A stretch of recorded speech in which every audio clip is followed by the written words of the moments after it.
A collective of Montreal sex workers decided to strike during the Grand Prix weekend here in Montreal in order to demand recognition as workers. And the fact is that if Montreal sex workers were to be recognized as workers and the work would be decriminalized, this would actually be a net positive for society as a whole. I'm Carlo, the personal finance columnist at the Montreal Gazette. Contrary to popular belief, sex workers aren't these young women who are all being trafficked against their will. Yes, that does exist. However, it is more the exception rather than the rule.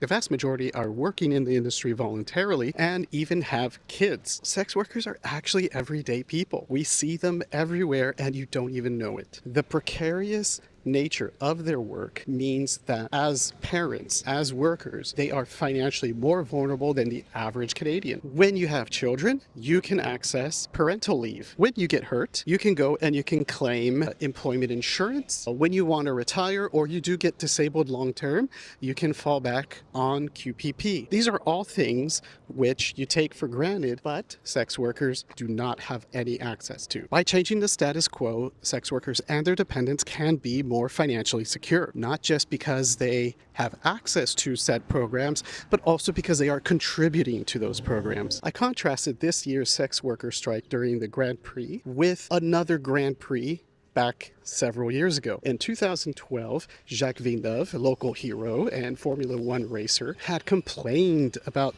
the student strikes back then, calling students lazy and entitled and saying that the more we cave into their demands, the more the government will tax the wealthy. At the time, and nobody knew it, he was only claiming a few $1,000s a year in income, even though he had millions in offshore tax shelters. Today, this collective of sex workers are using this event as a platform to actually want to pay their fair share in society. That's a really welcome change in today's world. I'm Carlo, the personal finance columnist at the Montreal Gazette. And if you have more personal finance questions, please ask them to me here in my DMs or in my email.